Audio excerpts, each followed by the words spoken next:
ಇತ್ತೀಚಿನ ದಿನಗಳಲ್ಲಿ ವಿದೇಶಗಳಿಗೆ ಭೇಟಿ ನೀಡುವ ಭಾರತೀಯ ಪ್ರವಾಸಿಗರ ವರ್ತನೆಗಳ ಬಗ್ಗೆ ಅಂತರ್ಜಾಲದಲ್ಲಿ ಹಿಂದೆಂದಿಗಿಂತಲೂ ಹೆಚ್ಚಿನ ಚರ್ಚೆಗಳು ನಡೆಯುತ್ತಿವೆ. ಜಗತ್ತಿನಾದ್ಯಂತ ರೆಡ್ಡಿಟ್, ಇನ್ಸ್ಟಾಗ್ರಾಮ್, ಟಿಕ್ಟಾಕ್ನಂತಹ ಜಾಲತಾಣಗಳಲ್ಲಿ ಇದೀಗ ಇದೇ ದೊಡ್ಡ ವಿಷಯ. ಕೆಲವು ಪ್ರವಾಸಿಗರ ಬೇಜವಾಬ್ದಾರಿಯುತ ಹಾಗೂ ಅತಿರೇಕದ ವರ್ತನೆಯಿಂದ ಇಡೀ ಭಾರತೀಯ ಪ್ರವಾಸಿ ಸಮುದಾಯವನ್ನು ಸಾರಾಸಗಟಾಗಿ ದೂಷಿಸುವ ಪ್ರವೃತ್ತಿ ಹೆಚ್ಚಾಗುತ್ತಿದೆ. ನಮ್ಮ ಪ್ರವಾಸಿಗರ ನಡವಳಿಕೆಗಳು ತೀವ್ರ ಆಕ್ರೋಶಕ್ಕೆ ಗುರಿಯಾಗುತ್ತಿವೆ. ಇತ್ತೀಚೆಗೆ ಜಾಲತಾಣಗಳಲ್ಲಿ ವೈರಲ್ ಆದ ಕೆಲವು ಘಟನೆಗಳನ್ನು ನೀವು ಖಂಡಿತ ನೋಡಿರಬಹುದು.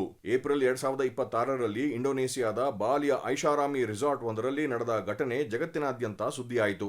ಅಲ್ಲಿ ತಂಗಿದ್ದ ಭಾರತೀಯ ಪ್ರವಾಸಿಗರು ಹೋಟೆಲ್ ಕೊಠಡಿಗೆ ಸೇರಿದ ಬಾತ್ರೋಬ್ಗಳು, ಡೋರ್ ಮ್ಯಾಟ್ ಹಾಗೂ ಹೇರ್ ಡ್ರೈಯರ್ ನಂತಹ ವಸ್ತುಗಳನ್ನು ಕದ್ದೊಯ್ಯಲು ಯತ್ನಿಸಿದ್ರು. ಹೋಟೆಲ್ ಸಿಬ್ಬಂದಿ ಆ ಪ್ರವಾಸಿಗರ ಬ್ಯಾಗ್ಗಳನ್ನು ಬಿಡಿಸಿ ಒಂದೊಂದೇ ವಸ್ತುಗಳನ್ನು ಹೊರತೆಗೆಯುವ ದೃಶ್ಯ ಇಡೀ ದೇಶವೇ ತಲೆತಗ್ಗಿಸುವಂತಿತ್ತು. ಇದು ಕೇವಲ ಒಂದು ಉದಾಹರಣೆಯಷ್ಟೇ.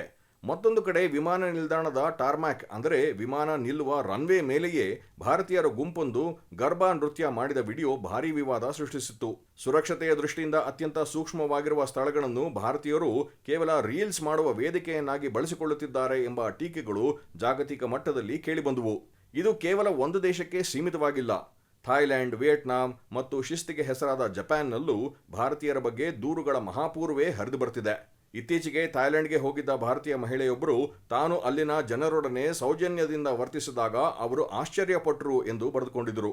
ಅಂದರೆ ಭಾರತೀಯರೆಂದರೆ ಒರಟಾಗಿ ವರ್ತಿಸುತ್ತಾರೆ ಎಂಬ ಮನಸ್ಥಿತಿ ಅಲ್ಲಿ ಈಗಾಗಲೇ ನಿರ್ಮಾಣವಾಗಿದೆ. ಸಾರ್ವಜನಿಕ ಸ್ಥಳಗಳಲ್ಲಿ, ಬಸ್ ಅಥವಾ ರೈಲುಗಳಲ್ಲಿ ಅತಿಯಾದ ಗದ್ದಲ ಮಾಡುವುದು, ಫೋನ್ ಸ್ಪೀಕರ್ ಆನ್ ಮಾಡಿ ಜೋರಾಗಿ ಹಾಡು ಕೇಳುವುದು, ಕ್ಯೂ ಪಾಲಿಸದೆ ಮುನ್ನುಗ್ಗುವುದು, ಎಲ್ಲೆಂದರಲ್ಲಿ ಕಸ ಎಸೆಯುವುದು ಮತ್ತು ಚೌಕಾಸಿ ಮಾಡಬಾರದ ಜಾಗದಲ್ಲೂ ಅತಿಯಾಗಿ ಚೌಕಾಸಿ ಮಾಡುವುದು, ಜೊತೆಗೆ ಸ್ಥಳೀಯ ಸಂಸ್ಕೃತಿಗೆ ತಕ್ಕಂತೆ ಬಟ್ಟೆ ಧರಿಸದೆ ಸಾಂಸ್ಕೃತಿಕ ಕೇಂದ್ರಗಳಿಗೆ ಭೇಟಿ ನೀಡುವುದು ಇವೆಲ್ಲವೂ ಸ್ಥಳೀಯರ ಅಸಮಾಧಾನಕ್ಕೆ ಕಾರಣವಾಗಿವೆ.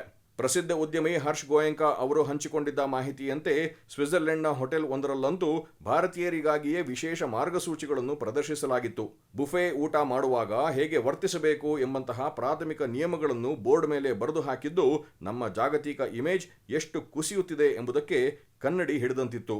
ಇಷ್ಟೆಲ್ಲ ಆದಮೇಲೆ ಸ್ವಾಭಾವಿಕವಾಗಿ ಒಂದು ಪ್ರಶ್ನೆ ಮೂಡ್ತದೆ. ಭಾರತೀಯ ಪ್ರವಾಸಿಗರನ್ನು ಇತರ ದೇಶಗಳು ಬ್ಯಾನ್ ಮಾಡುತ್ತಿವೆಯೇ? ಉತ್ತರ ಖಂಡಿತ ಇಲ್ಲ.